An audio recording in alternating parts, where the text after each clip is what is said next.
কর্পূরের গুঁড়াটা কিসের জন্য দেওয়া হলো? সুস্বাদু করার জন্য ভোক্তাকে। কর্পূর দিলে দেখবেন একটু বেশি হলে তেতো হয়ে যায়। কর্পূরের স্বাদটা কিন্তু তেতো, ভালো করে দেখবেন। কিন্তু কর্পূরের গন্ধটাকে যদি সংমিশ্রণটা ভালো করে দেন, দেখবেন তাতে কিন্তু একটা মাছি গিয়ে বসবে না। আবার আজকের দিনে তো দেখবেন প্রায় খবরে দেখতে পাওয়া যায় কোথাও সিন্নিকে এতগুলো আক্রান্ত, কোথাও দেখবেন শিলা ভোগ পেয়ে এত আক্রান্ত। আমাদের পাশের গ্রামেতেই ঘটেছিল, হরিনাম যজ্ঞের চিরা মহাপ্রসাদ পেয়ে সবাই আরামবাগের একদম সুপার ফেসিলিটিতে বলে। খেয়াল রাখতে হবে বাবা, সবকিছু খেয়াল রাখতে হবে, নইলে কিন্তু মুশকিল হয়ে যাবে। আমি জানে জানে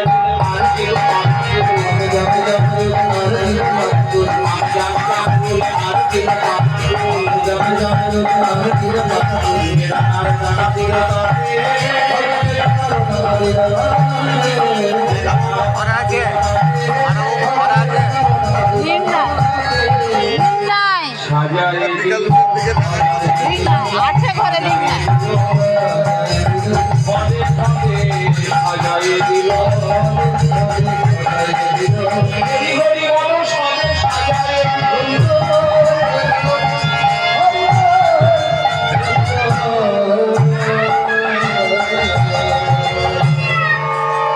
এখানে যতগুলো ফল দেওয়া আছে একটা ফলও কিন্তু বাজারের কেনা নয়।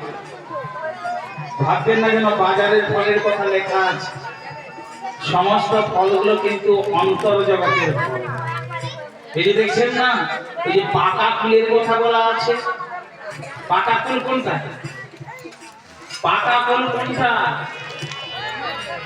পাকা কুলটা হচ্ছে আপনি যদি মৃত্যুকালের আগে আপনার সংসারে একটা হরিভক্তি পরায়ণ সন্তান রেখে উঠতে পারে,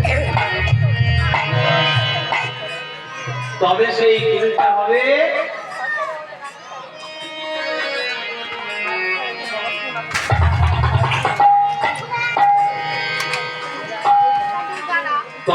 কুলটা হবে পাকা কুল। পাকা কুল মানে বাজার থেকে কেনা না, অন্তর্জগতের কুল।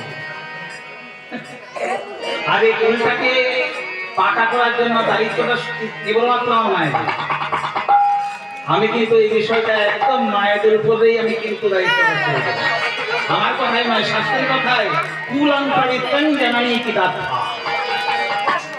কুলটা পাকা করে কে? কুলান্তরিতং জননী কিদাত্থা। কুলটা পাকা করে জননী মা। মায়েরা যদি ভুল ভাল করে দেন, ছেলে তাহলে কিন্তু উল্টো পাল্টা বকে।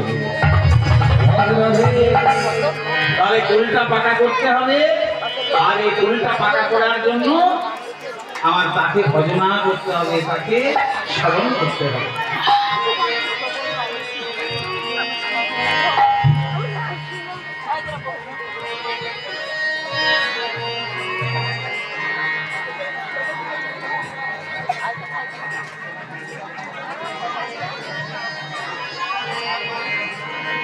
সে কিন্তু গতকালের একদম রাত্রির লীলা কীর্তন থেকে নেচেই যাচ্ছে এখন পর্যন্ত,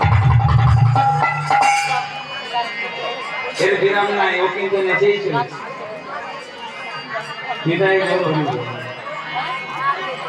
প্রেমে যদি দিলে